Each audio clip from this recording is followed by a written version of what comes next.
बोलो श्री कृष्ण भगवान की जय। कार्तिक कृष्ण पक्ष रमा एकादशी कथा।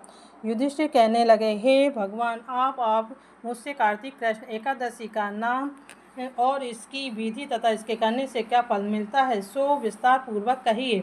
भगवान श्री कृष्ण बोले, इस एकादशी का नाम रमा एकादशी है। यह बड़े बड़े पापों का नाश करने वाली है। मैं तुमसे इसकी कथा कहता हूँ, ध्यानपूर्वक सुनो। कथा। हे राजन, प्राचीन काल में मुचुकुंद नाम का एक राजा था। उसके इंद्र, यम, कुबेर, वरुण तथा विभीषण के साथ भी मित्रता थी। वह बड़ा धर्मात्मा, विष्णु भक्त और न्यायप्रिय था। उस राजा के चंद्रभागा नाम की एक कन्या थी। राजा ने चंद्रभागा का विवाह राजा चंद्रसेन के पुत्र शोभन के साथ कर दिया। एक समय शोभन ससुर के घर आया। उन्हीं दिनों जल्दी ही पुण्यदायी रमा एकादशी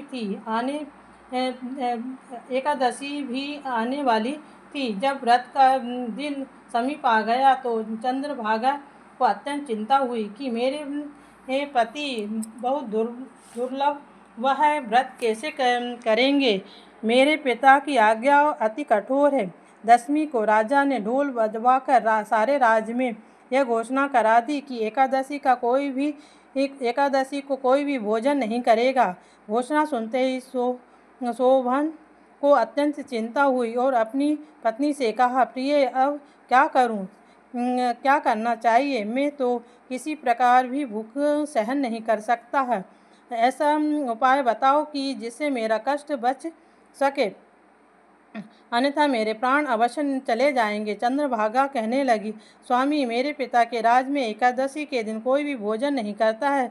यहाँ तक कि हाथी, घोड़े, गो आदि भी तृण, अन्न, जल आदि ग्रहण नहीं करते हैं। फिर मनुष्य कैसे भोजन कर सकते हैं? यदि आप भोजन करना चाहते हैं तो किसी दूसरे स्थान पर चले जाएं, और यदि आप यहाँ रहना चाहते हो तो आपको एकादशी का व्रत अवश्य करना पड़ेगा। ऐसा सुनकर शोभन कहने लगा, हे प्रिय, जो भाग्य में होगा वह देखा जाएगा। ऐसा विचार कर उसने व्रत कर रख लिया और वह भूख व प्यास से अत्यंत पीड़ित होने लगा। जब सूर्य नारायण अस्त हो गए और रात्रि को जागरण का समय आया, वह शोभन को अत्यंत दुखदायी प्रतीत हुआ। प्रातःकाल होते शोभन के प्राण निकल गए। तब राजा ने उसका दाह संस्कार कराया, परंतु चंद्रभागा अपने पिता की आज्ञा से सती नहीं हुई और अपने पिता के घर में ही रहने लगी। रमा एकादशी के प्रभाव से शोभन को मंदराचल पर्वत पर धन धान से युक्त और शत्रुओं से रहित एक सुंदर देवपुर नामक एक राज्य प्राप्त हुआ। वह देवपुर सुंदर स्वर्ण खंभों तथा खंभों पर निर्मित था। उसमें शोभन को बहुमूल्य वस्त्र आभूषण भी मिले। एक समय मुचुकुंद के नगर में रहने वाले सोम शर्मा नाम का ब्राह्मण तीर्थ यात्रा करता हुआ घूमते घूमते उधर जा निकला। उसने शोभन को पहचान लिया और कि यह तो राजा का जमाई शोभन है, और शोभन भी उसको पहचान कर अपने आसन से उठकर उसके पास आया और प्रणाम आदि करके कुशल पूछी। ब्राह्मण ने कहा, राजा मुचुकुंद और आपकी पत्नी चंद्रभागा आपके वियोग में बहुत दुखी है।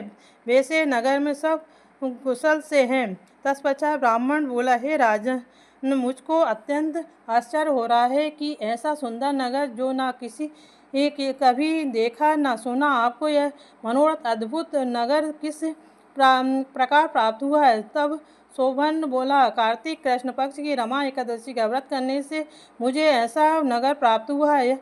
यह अस्थिर है। इस पर ब्राह्मण बोला, हे राजन, परंतु यह स्थिर क्यों नहीं है? स्थिर कैसे हो सकता है? सो आप मुझसे बतलाइए, फिर मैं इसका उपाय करूँगा। शोभन बोला, मैंने इस व्रत को श्रद्धा रहित होकर किया है, अतः यह सब कुछ अस्थिर है। यदि ही आप मेरी पत्नी चंद्रभागा को यह सब वृतांत कहे जिससे वह उसका उचित उपाय करे तो यह स्थिर हो सकता है। ऐसा सुनकर ब्राह्मण ने अपने नगर में लौटकर चंद्रभागा से ये सब वृतांत कहा। ब्राह्मण के वचन सुनकर चंद्रभागा बड़ी प्रशंसा के साथ बोली, हे ब्राह्मण देवता, यह सब बातें अपने प्रत्यक्ष में देखी है कि स्वप्न की बात कर रहे हो। ब्राह्मण कहने लगा, हे पुत्री, मैंने मंदराचल में तुम्हारे पति सोवन को प्रत्यक्ष में देखा है, साथ ही देवताओं के नगर के समान उनका नगर भी देखा है। उन्होंने यह भी कहा है कि यह स्थिर ही नहीं है, जिस प्रकार स्थिर हो सके उसका उपाय करना चाहिए। चंद्रभागा कहने लगी, हे विप्र, तुम मुझको वहाँ पर ले चलो, मुझे पतिदेव के दर्शन की तीव्र इच्छा है। मैं अपने किए हुए पुण्य से उस नगर को स्थिर बनाने का प्रयत्न करूंगी। सोम शर्मा यह बात सुनकर चंद्रभागा को साथ लेकर मंदराचल पर्वत के समीप वामदेव ऋषि के आश्रम में गए। वामदेव ऋषि ने उनकी बात सुनकर वेद मंत्रों का उच्चारण से चंद्रभागा का अभिषेक किया और ऋषि के मंत्रों के प्रभाव से एकादशी के व्रत से चंद्रभागा का शरीर दिव्य रूप हो गया। वह दिव्य गति को प्राप्त हुई। इसके बाद वह बड़ी प्रशंसा के साथ अपने पति के समीप गई। अपनी प्रिय पत्नी को आते देखकर सोमन अत्यंत प्रसन्न हुआ और उसको बुलाकर अपनी बाईं तरफ बैठाया। चंद्रभागा कहने लगी, हे प्राणनाथ, अब मेरे पुण्य को ग्रहण कीजिए। मैं अपने पति के घर में जब से मैं 8 वर्ष की थी तब से विधि पूर्वक एकादशी का व्रत को श्रद्धापूर्वक करती आ रही हूँ।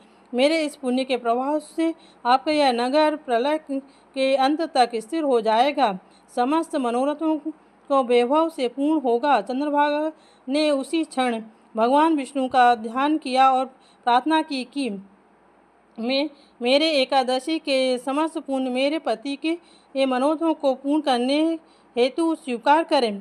सभी प्रसिद्ध देवपुर नगर स्थिर हो गया। तब चंद्रभागा दिव्य रूप धारण कर दिव्य आभूषणों से वस्त्रों से सुसज्जित होकर अपने पति के साथ रहने लगी। भगवान श्री कृष्ण कहते हैं, राजन, यह मैंने रमा एकादशी का महत्तम कहा है। यह एकादशी चिंतामणि एवं कामधेनु के समान मनोरथों को पूर्ण करने वाली है।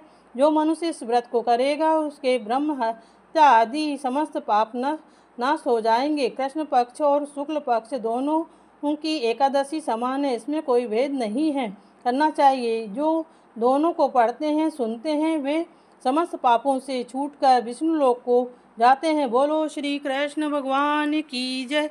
ओम नमो भगवते वासुदेवाय।